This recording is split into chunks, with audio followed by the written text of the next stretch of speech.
नमस्कार, आपका दिन शुभ हो।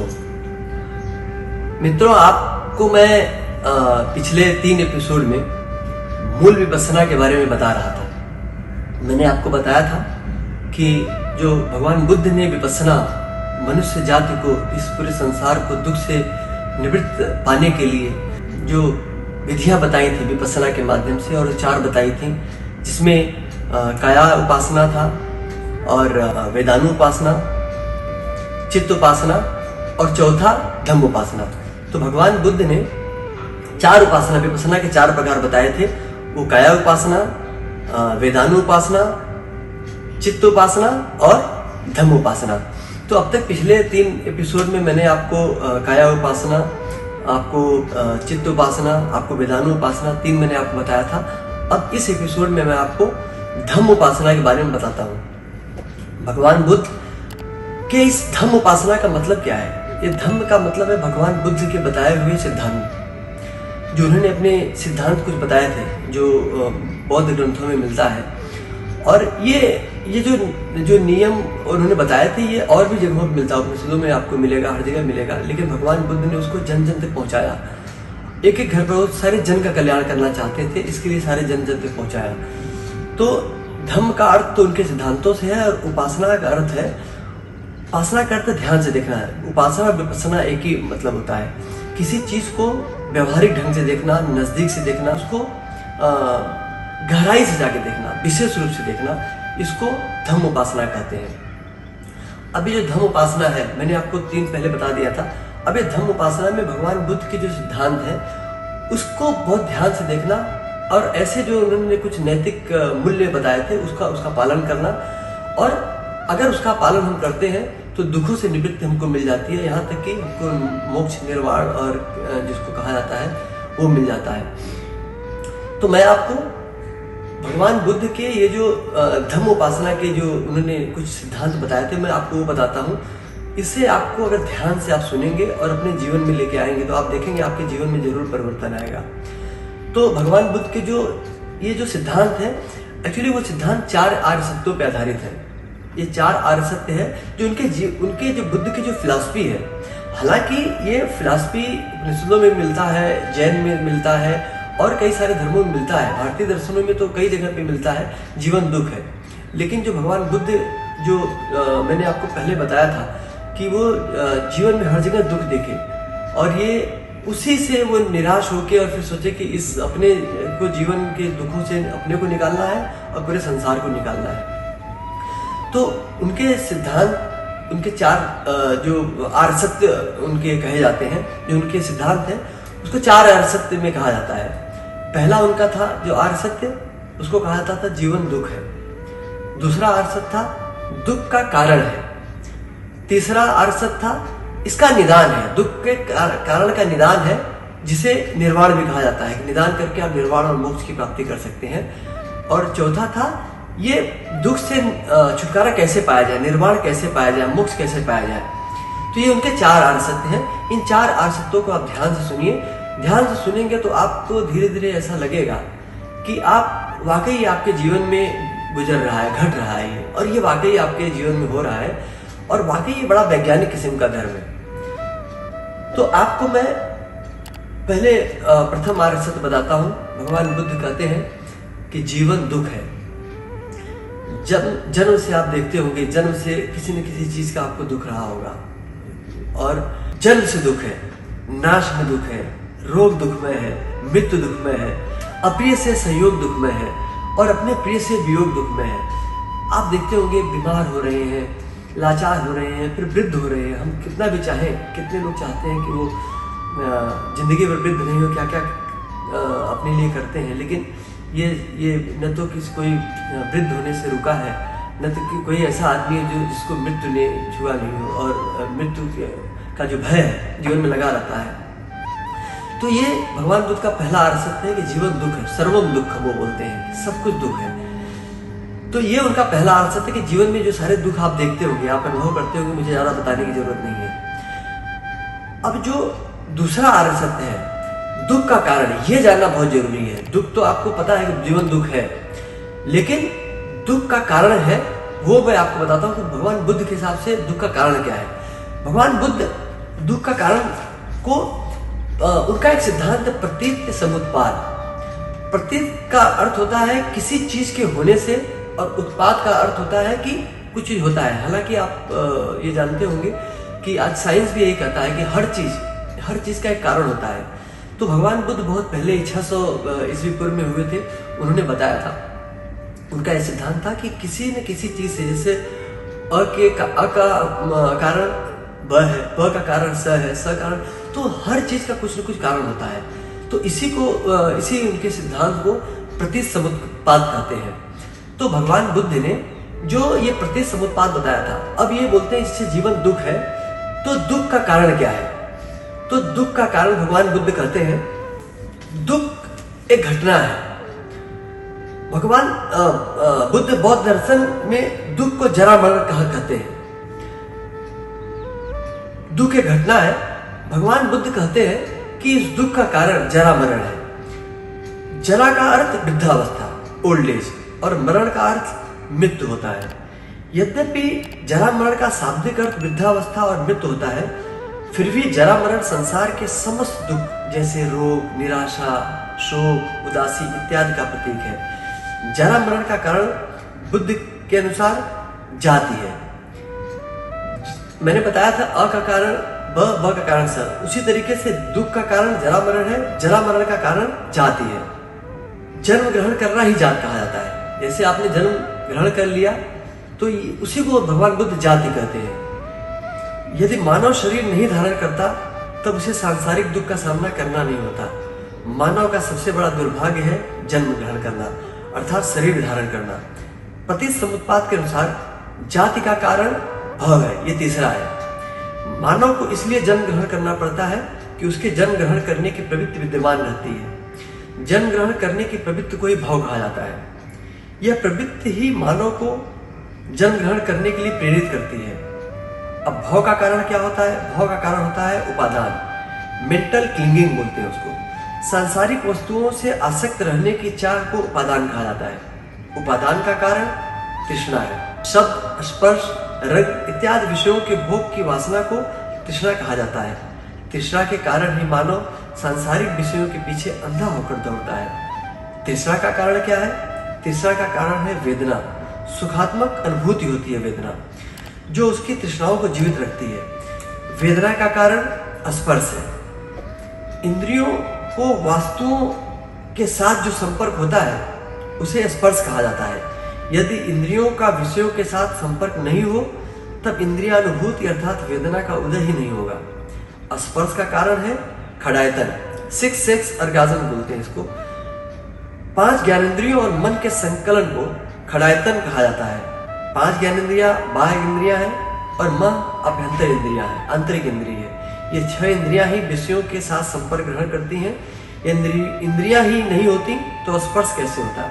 खड़ायतन के कारण है नाम रूप।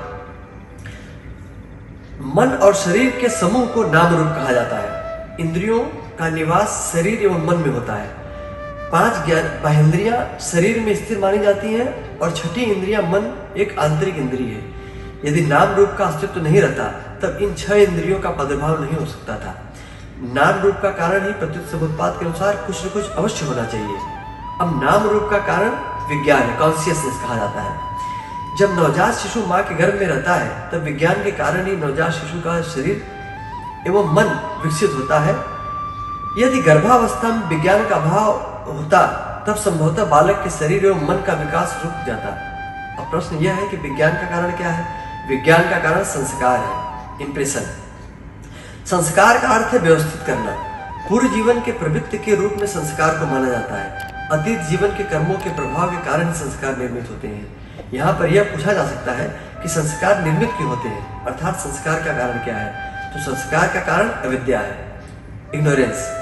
अविद्या का अर्थ है ज्ञान का भाव। जो वस्तु अवास्तविक है उसे वास्तविक समझना, जो वस्तु दुखमय है उसे सुखमय समझना, जो वस्तु आत्मा नहीं है उसे अनात्म है उसे आत्मा समझना अविद्या का प्रतीक है। वस्तुओं के यथार्थ स्वरूप को नहीं जानने के कारण अविद्या प्रतिफलित होकर संस्कार का निर्माण करती है।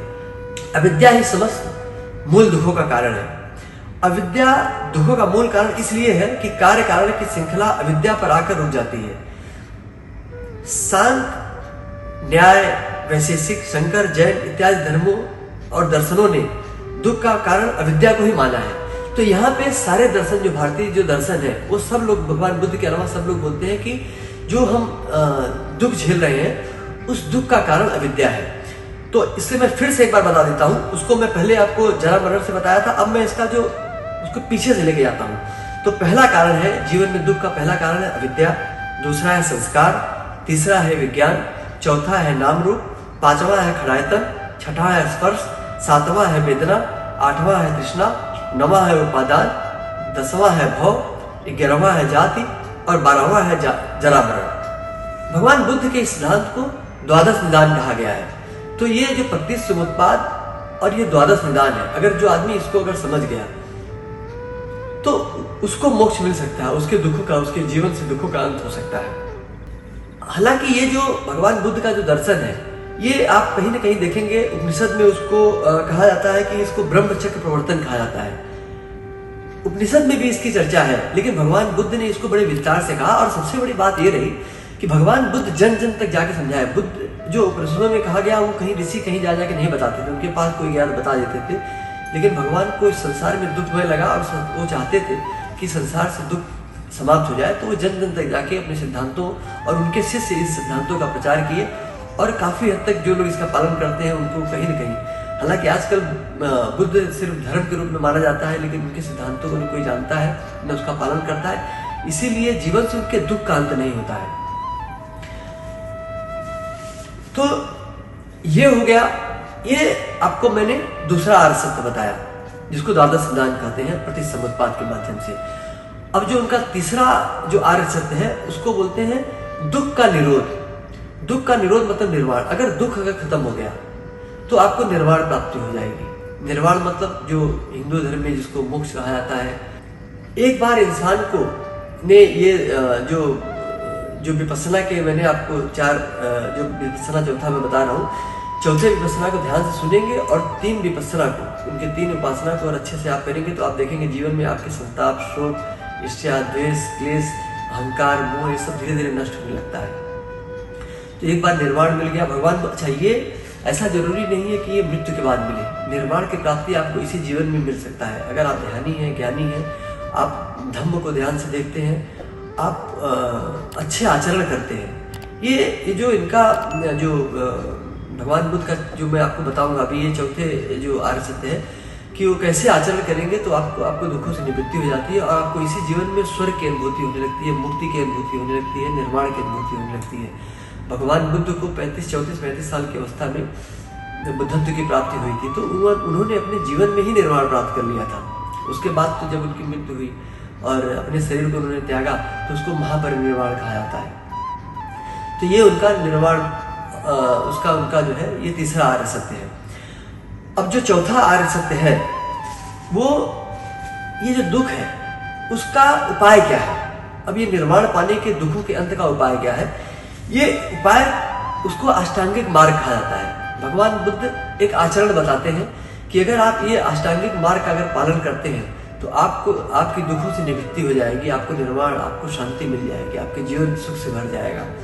तो ये जो उनका चतुर्थ आर्य सत्य है, इस अष्टांग मार्ग को मैं आपको संक्षेप में बताता हूँ। आप अगर ध्यान से इसको कहीं पढ़ सकते हैं, आप देख सकते हैं, लेकिन संक्षेप में आपको मैं इतना बता देता हूँ कि अगर आप इन अष्टांगिक मार्गों का पालन अगर आप करेंगे, ये नैतिक मूल्यों का नैतिक आचरण करेंगे तो आपको अवश्य जीवन में शांति मिलेगी और आप अवश्य निर्वाण को प्राप्ति पा सकते हैं, मोक्ष मिल सकता है, दुखों से अंत हो सकता है। निर्वाण का मतलब था दुखों से अंत, लेकिन जब तक ये जन्म है तब तक दुखों से मुक्ति संभव नहीं है। जब ये मृत्यु और जन्म मृत्यु का जो क्रम चल रहा है ये समाप्त हो जाता है, फिर आपको मुक्ति मिल जाती है। क्योंकि अगर ये शरीर है, ये मन है, ये अहंकार है, ये ईर्ष्या है, द्वेष रहेगा, ये मोह रहेगा और ये बार बार जन्म लेने के लिए बाधित करेगा, जैसा ये द्वादश निदान में भगवान बुद्ध ने बताया था। तो ये अष्टांगिक मार्ग जो है मैं आपको उसके बारे में संक्षेप में बताता हूँ। तो जो पहला अष्टांगिक मार्ग का जो पहला है वो भगवान बुद्ध कहते हैं कि सम्यक दृष्टि है। बुद्ध ने दुख का मूल कारण अविद्या को माना। अविद्या के फलस्वरूप मिथ्या दृष्टि की उत्पत्ति होती है। मिथ्या दृष्टि की प्रबलता के कारण अवास्तविक वस्तु को वास्तविक समझा जाता है। जो आत्मा नहीं है अर्थात अनात्म है उसे आत्मा माना जाता है। मिथ्या दृष्टि से प्रभावित होकर मनुष्य नश्वर विश्व को अविनाशी तथा दुखमय अनुभूतियों को सुखमय समझता है। मिथ्या दृष्टि का अंत सम्यक दृष्टि है, यानी कि पॉजिटिव दृष्टिकोण। इसलिए बुद्ध ने सम्यक दृष्टि को अष्टांगिक मार्ग का प्रथम सीढ़ी माना है। वस्तुओं के यथार्थ स्वरूप को जानना ही सम्यक दृष्टि कहा जाता है। सम्यक दृष्टि का अर्थ बुद्ध के 4 अर्थ का यथार्थ ज्ञान है। ये जो 4 अर्थ सत्य बताए हैं इनका सम्यक ज्ञान ही सम्यक दृष्टि है। ये अष्टांगिक मार्ग का जो दूसरा अंग है उसे सम्यक संकल्प बोलते हैं, राइट रिजॉल्व। सम्यक दृष्टि सर्वप्रथम सम्यक संकल्प से रूपांतरित होता है। बुद्ध के 4 आर्य सत्यों का जीवन में पालन करने का निश्चय ही सम्यक संकल्प है। मतलब ये संकल्प लेना कि मैं इन 4 आर्य सत्यों का पालन करूंगा। आर्य सत्यों के ज्ञान से मानव अपने को लाभान्वित तभी कर सकता है जब वह उनके अनुसार जीवन व्यतीत करता हो। इसलिए निर्वाण के आदर्श को अपनाने के लिए एक साधक को इंद्रिय विषयों से अलग रहने, दूसरे के प्रति द्वेष, हिंसा के विचारों को त्याग करने का संकल्प करना चाहिए। दूसरे शब्दों में कहा जाता है कि जो अशुभ है उसे न करने का संकल्प ही सम्यक संकल्प है। तीसरा है सम्यक वाक अर्थात सम्यक वाणी या राइट स्पीच इसको कह सकते हैं। सम्यक वाणी सम्यक संकल्प की अभिव्यक्ति है। सम्यक वाक सम्यक संकल्प की अभिव्यक्ति अथवा उसका व्याह रूप है। कोई व्यक्ति सम्यक वाक का पालन तभी कर सकता है जब वह निरंतर सत्य एवं प्रिय बोलता है। सिर्फ सत्य वचनों का प्रयोग ही सम्यक वाक के लिए पर्याप्त नहीं है। जिस वचन से दूसरों को कष्ट हो उसका परित्याग करना वांछनीय है। इस प्रकार सत्य एवं प्रिय वचनों का प्रयोग ही सम्यक वाक है या सम्यक वाणी है। दूसरों की निंदा करना, आवश्यकता से अधिक बोलना भी सम्यक वाक का विरोध करना है। इसलिए कहा जाता है कि मन को शांत करने वाला एक शब्द 1000 निरर्थक शब्दों से श्रेष्ठकर है। अर्थात आदमी को प्रिय बोलना चाहिए, कोई ऐसा बात नहीं बोलना चाहिए जिससे किसी को दुख हो। अब जो चौथा अंग है उसे सम्यक कर्म बोलते हैं या सम्यक कर्मांत बोलते हैं। निर्वाण प्राप्ति के लिए साधक को सिर्फ सम्यक वाक या सम्यक वाणी का पालन ही पर्याप्त नहीं होता है। सत्यभाषी और परिभाषी होने के बावजूद कोई व्यक्ति बुरे कर्मों को अपनाकर पथभ्रष्ट हो सकता है। अतः बुद्ध ने सम्यक कर्मांत या सम्यक कर्म के पालन का आदेश दिया है। सम्यक कर्म का अर्थ होगा बुरे कर्मों का परित्याग। बुद्ध के अनुसार बुरे कर्म 3 हैं: हिंसा, स्थेय अर्थात चोरी, इंद्रिय भोग। अहिंसा अर्थात दूसरों को जीवों की हिंसा नहीं करना, अस्तेय अर्थात दूसरों की संपत्ति को नहीं चुराना, इंद्रिय संयम अर्थात इंद्रिय सुख का त्याग करना ही सम्यक कर्मांत कहा जाता है। अष्टांगिक मार्ग का जो 5वां अंग है उसे सम्यक आजीविका बोलते हैं, यानी कि राइट लिवलीहुड। सम्यक आजीविका का अर्थ है ईमानदारी से जीविकोपार्जन करना। जीविका निर्वाह का ढंग उचित होना चाहिए। यदि कोई व्यक्ति जीवन निर्वाह के लिए निषिद्ध मार्ग का सहारा लेता है तब वह अनैतिकता को प्रश्रय देता है। अर्थात निर्वाण की प्राप्ति के लिए कटु वचन एवं बुरे कर्मों के परित्याग के साथ ही जीवन निर्वाह के लिए अशुभ मार्ग का परित्याग भी परम आवश्यक है। धोखा, रिश्वत, लूट, अत्याचार इत्यादि अशुभ उपायों से जीविका निर्वाह करना महापाप है। जो छठा अंग है अष्टांग मार्ग का उसे सम्यक व्यायाम कहते हैं, राइट एफोर्ट, या तो आप सम्यक प्रयास कर सकते हैं। ऊपर बताए गए 5 मार्गों पर चलकर भी कोई साधक निर्वाण को अपनाने में असफल रह सकता है। इसका कारण यह है कि हमारे मन में पुराने बुरे विचार अपना घर बना चुके होते हैं तथा नवीन बुरे विचार का निरंतर मन में प्रभावित होते रहते हैं। इसलिए पुराने बुरे विचार को मन से निकालना तथा नए बुरे विचारों को मन में आने से रोकना आवश्यक है। मन कभी शांत नहीं रह सकता, इसलिए मन को अच्छे भावों से परिपूर्ण रखना चाहिए तथा अच्छे भावों को मन में कायम रखने के लिए प्रयत्नशील तथा सक्रिय रहना चाहिए। इस प्रकार 4 प्रकार के प्रयत्नों को अर्थात बुरे विचार को बाहर निकालना, नए बुरे विचारों को मन में आने से रोकना, अच्छे भावों को मन में भरना, इन भावों को मन में कायम रखने के लिए सतत क्रियाशील रहना ही सम्यक व्यायाम कहा जाता है। इस प्रकार सम्यक व्यायाम उन क्रियाओं को कहते हैं जिनसे अशुभ मन स्थिति का अंत होता है तथा शुभ मन स्थिति का प्रादुर्भाव होता है। जो 7वां अंग है अष्टांग मार्ग का वो है सम्यक स्मृति, राइट माइंडफुलनेस। समय की नीति का पालन करना तलवार की धार पर चलना है। अभी तक जिन विषयों का ज्ञान हो चुका है उन्हें सदैव स्मरण रखना परम आवश्यक है। जो भी ऊपर बताया गया 6 भाग में, उसको हमेशा याद रखना कि भूल नहीं जाना। सम्यक स्मृति के द्वारा इसी बात पर जोर दिया जाता है। सम्यक स्मृति का अर्थ वस्तुओं के वास्तविक स्वरूप के संबंध को जागरूक रखना है। निर्वाण की कामना रखने वाले व्यक्ति को शरीर को शरीर, मन को मन, संवेदना को संवेदना समझना आवश्यक है। इनमें से किसी के संबंध में यह सोचना कि मैं हूं या यह मेरा है सर्वदा भ्रमात्मक है। शरीर को शरीर, मन को मन, संवेदना को संवेदना समझने का अर्थ है इन वस्तुओं को क्षणिक एवं दुखमयी समझना। मनुष्य अज्ञान के वशीभूत होकर शरीर, मन, संवेदना इत्यादि को स्थायी एवं सुखमय समझने लगता है तथा इन विषयों से आसक्त हो जाता है, जिसके फलस्वरूप इन वस्तुओं के नाश होने पर उसे दुख की अनुभूति होती है। अतः इनके वास्तविक स्वरूप का स्मरण रखना नितांत आवश्यक है। शरीर की क्षणभंगुरता की ओर संकेत करते हुए बुद्ध ने कहा है कि श्मशान में जाकर शरीर की नश्वरता को देखा जा सकता है। जिस शरीर के प्रति मानव अनुराग का भाव रखता है तथा जिसे अस्थायी समझता है, उस शरीर का नष्ट होना, कुत्तों तथा गिद्ध का खाद्य बनना, धूल में मिल जाना इस श्मशान में दृश्य बनते हैं। इन सब बातों से शरीर की तुच्छता प्रमाणित होती है। इस प्रकार नाशवान वस्तुओं की स्मृति ही सम्यक स्मृति है। सम्यक स्मृति का पालन एक निर्वाण इच्छुक व्यक्ति को समाधि की योग्य बना देता है। इसलिए सम्यक स्मृति सम्यक समाधि के लिए अत्यंत आवश्यक मानी जाती है। अब जो चतुर्थ आर्य सत्य का जो अष्टांग मार्ग है, उसका जो 8वां भाग है, उसे बोलते हैं सम्यक समाधि। पिछले 7 मार्गों पर चलने के बाद निर्वाण की चाह रखने वाले व्यक्ति अपनी चित्तवृत्तियों का निरोध कर समाधि की अवस्था अपनाने के योग्य हो जाता है। बुद्ध ने जो समाधि बताई है, जैसे आपने अष्टांगिक मार्ग मैंने बताया था, जो पतंजलि का अष्टांगिक मार्ग है, उसमें भी जो अष्टांगिक मार्ग में यम नियम आसन प्राणायाम प्रत्याहार धारणा ध्यान समाधि है, उसमें भी आप देखेंगे समाधि 8वां है।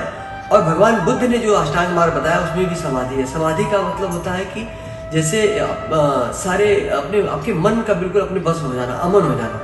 जब तक आपका मन चलता रहता है तब तक आपका जो है आपके जीवन में दुख रहेगा, क्योंकि सारे ये जो दुख है ना, उसका अविद्या, उसका कारण मन ही है। मन आपको भ्रमाता है, मन आपको जगह जगह छोटी छोटी खुशियाँ दिखाता है जो कि है नहीं। उसे लगता है जब वो मिल जाती है तो लगता है कि इसमें कुछ आपको आनंद नहीं आया। कई सारे एपिसोड में मैंने आपको बताया है। तो ये अगर आप सम्यक समाधि की तरफ अगर आप आएंगे, और ये सम्यक समाधि तब आपको मिलती है जब भगवान बुद्ध के जो मैंने 3 आपको मैंने विपස්සना की 3 विधियां इसके पहले बताई थी, जो काया उपासना या विधानो उपासना या चित्त उपासना। जब आप ये करने लगते हैं तो आपका धीरे धीरे आपका मन आपके काबू में आ जाता है। आपको संताप से, अहंकार से, ईर्ष्या से, द्वेष से आपको मुक्ति मिलती है। तो ये मैंने आपको ये 4था विपස්සना की विधि जो धम्म उपासना मैंने आपको बताई, आप इसको करेंगे तो आप देखेंगे आपके जीवन में जरूर लाभ होगा। और बस इसी के साथ मैं अपने वाणी को विराम देता हूँ।